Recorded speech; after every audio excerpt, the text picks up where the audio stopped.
Bienvenue sur ma chaîne de YouTube. Dans cette vidéo, nous explorerons ensemble une question: quelle est la meilleure traduction française de la Bible? Et trouverons des réponses dans la parole de Dieu. Accompagnez-moi dans ce voyage de foi et découvrez comment vous pouvez trouver la réponse. N'oubliez pas de vous abonner à ma chaîne, aimer mes contenus et partagez-les pour recevoir plus de vidéos comme celle-ci. Quelle traduction française de la Bible faut-il préférer? Nous avons la chance, ou la malchance de disposer aujourd'hui de plusieurs dizaines de traductions françaises de la Bible. Face à cette offre, il est parfois difficile de se repérer. Quelle traduction française de la Bible faut-il choisir? Y a-t-il des traductions meilleures que d'autres? Beaucoup de choses ont été écrites sur ce sujet. Je me contenterai ici de rappeler brièvement quelques principes clés pour aider à comprendre la problématique. Y a-t-il des traductions plus authentiques que d'autres?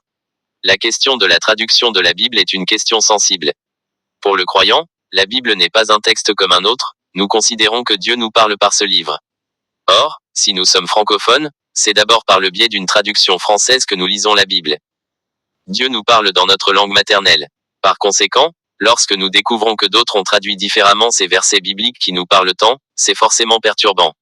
Et on en devient méfiant: telle traduction est-elle fiable? Les traducteurs ne sont-ils pas influencés par le monde? N'y aurait-il pas des Bibles plus authentiques que d'autres? On dit souvent que traduire c'est trahir. Autant le dire tout de suite, il n'existe pas de traduction à 100% fiable qui retranscrive exactement le texte original. Non que les traducteurs ne seraient pas fiables, mais parce que cela est tout bonnement impossible. Traduire c'est trahir, comme on le rappelle souvent. Chaque langue a son mode de fonctionnement, ses spécificités, ses expressions intraduisibles. Aucune langue ne correspond strictement à une autre de telle sorte qu'on pourrait la traduire mot à mot. Les traductions actuelles sont effectuées par des personnes compétentes. Cependant, à part quelques initiatives personnelles un peu farfelues, les versions françaises de la Bible ont été réalisées par des personnes compétentes. Les traductions modernes sont l'œuvre de sociétés bibliques ou de maisons d'édition qui font appel aux meilleurs spécialistes, des spécialistes du grec et de l'hébreu biblique, des spécialistes du monde de la Bible, des linguistes, et, souvent, des spécialistes de la langue française. Aujourd'hui, une traduction de la Bible représente un travail collaboratif d'environ une dizaine d'années. De plus, ceux qui ont la charge de la traduction de la Bible sont généralement des croyants. Ils ne considèrent pas la Bible comme n'importe quel texte. Et ils sont conscients de leurs responsabilités vis-à-vis du reste de l'Église. Ils prennent donc leur tâche au sérieux. En résumé, nous n'avons aucune raison de douter du sérieux des traductions modernes de la Bible. Mais alors, me direz-vous, comment expliquer les différences entre les traductions bibliques que nous possédons? Il y a les Bibles protestantes contre les Bibles catholiques. Un canon différent. Si les chrétiens s'accordent sur le canon du Nouveau Testament, ils ne s'accordent pas sur le nombre de livres constituant l'Ancien Testament. Les protestants ne reconnaissent traditionnellement que les 39 livres de la Bible hébraïque, ce qui font autorité pour les juifs. Alors que les catholiques y ajoutent 7 livres et 2 suppléments, les églises orthodoxes, orientales ou d'Éthiopie en intègrent encore davantage. Maintenant, nous allons voir avec vous quelques différences de traduction. Au-delà de cette différence sur l'étendue de la Bible, y a-t-il des différences concernant la traduction? Certes, un traducteur ne peut pas aborder le texte biblique en faisant totalement abstraction de ses convictions, de sa foi, ou de son arrière-plan. Il est donc inévitable qu'apparaissent quelques traces d'influence doctrinale. Une d'entre elles concerne la traduction difficile de certains emplois du verbe sauver, en grec, sozo, à la voix passive ou moyenne. Pour certains passages, les traducteurs peuvent hésiter entre la traduction de ceux qui sont sauvés, ceux qui sont en train d'être sauvés ou ceux qui seront sauvés. Voir, Acte 2 verset 47, ils louaient Dieu, et le peuple tout entier leur était favorable. Le Seigneur ajoutait chaque jour à leur communauté ceux qu'il sauvait. 1 Corinthiens 1 verset 18, car le langage de la croix est folie pour ceux qui vont à leur perte, mais pour ceux qui vont vers leur salut, pour nous, il est puissance de Dieu. 1 Corinthiens 15 verset 2, c'est par elle que vous êtes sauvés, si vous la retenez telle que je vous l'ai annoncée, autrement, vous auriez cru inutilement. 2 Corinthiens 2 verset 15, nous sommes, en effet, pour Dieu la bonne odeur de Christ, parmi ceux qui sont sauvés et parmi ceux qui périssent. Si les traductions protestantes traduisent généralement par ceux qui sont sauvés, les traductions catholiques traduisent plus souvent par un futur, ceux qui seront sauvés, ou parfois par l'expression surprenante ceux qui se sauvent. Exemple Bible de Jérusalem. Le choix d'une traduction biblique dépendra donc de l'utilisation.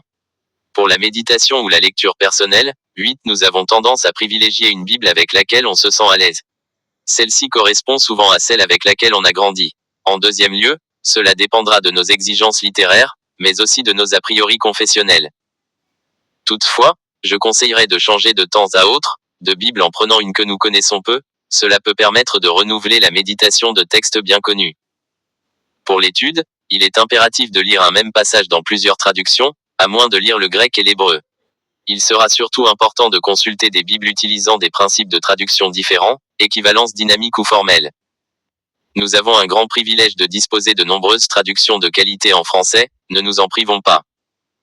Pour la lecture avec d'autres, on privilégiera une traduction qui correspond au niveau de langage de la personne ou du groupe avec qui on fera la lecture. Avec des enfants, la traduction « parole de vie » sera excellente. Avec des jeunes, ou avec des débutants, des traductions comme la « français courant », la « Summer » ou la « second 21 » seront souvent plus faciles à utiliser. Pour une étude biblique avec des chrétiens non débutants, on privilégiera une traduction à équivalence formelle comme la NBS, Nouvelle Bible Second, la Second ou la TOB traduction œcuménique de la Bible. Pour une lecture publique non commentée, par exemple pour introduire un temps du culte ou un chant, on privilégiera une traduction qui se lit facilement. Personnellement, j'utilise souvent la traduction « parole de vie ». Les catholiques utiliseront obligatoirement la traduction liturgique. Celle-ci peut s'avérer également utile pour des non-catholiques puisque la traduction a été pensée en vue de la lecture publique. Quelle est la meilleure qualité des traductions ? Toutes les traductions mentionnées ci-dessus sont réalisées par des équipes de traducteurs compétents et sont considérées comme fiables. Il est important de noter qu'aucune traduction n'est parfaite et que chacune a ses propres forces et faiblesses. Voici quelques exemples de traductions françaises de la Bible et leurs caractéristiques. Premièrement, traduction œcuménique de la Bible TOB, une traduction de référence, fruit d'un travail œcuménique entre différentes confessions chrétiennes. Elle est appréciée pour sa rigueur et sa clarté. Deuxièmement, traduction second 21, une traduction moderne et dynamique, basée sur le texte original hébreu et grec. Elle est facile à lire et à comprendre. Troisièmement, Nouvelle Bible Second NBS, une version plus littérale de la Second, idéale pour l'étude approfondie. Quatrièmement, Bible de Jérusalem, une traduction catholique réputée pour ses notes et ses commentaires. Cinquièmement, traduction liturgique officielle TLO, conçue pour la lecture liturgique, elle est à la fois solennelle et accessible. Sixièmement, Parole de vie, une traduction simple et accessible, adaptée aux enfants et aux débutants. Maintenant, j'ai des conseils supplémentaires pour vous. Pour bien comprendre les meilleures traductions de la Bible, il faut premièrement, comparer les traductions, lisez un même passage dans différentes traductions pour voir les nuances et les différences de style. Deuxièmement, consultez les notes et les commentaires, ils peuvent vous aider à mieux comprendre le texte et son contexte. Troisièmement, n'hésitez pas à demander conseil, parlez-en avec votre pasteur, votre prêtre ou un spécialiste de la Bible. En fin de compte, le choix de la traduction de la Bible est une décision personnelle. Prenez le temps de vous informer, de comparer les différentes options et de choisir celle qui vous convient le mieux. Merci d'avoir regardé cette vidéo jusqu'au bout. J'aimerais beaucoup connaître votre avis sur le sujet abordé. J'espère que cette vidéo vous a plu et vous a apporté des informations utiles. N'oubliez pas de liker, commenter et partager cette vidéo avec vos amis.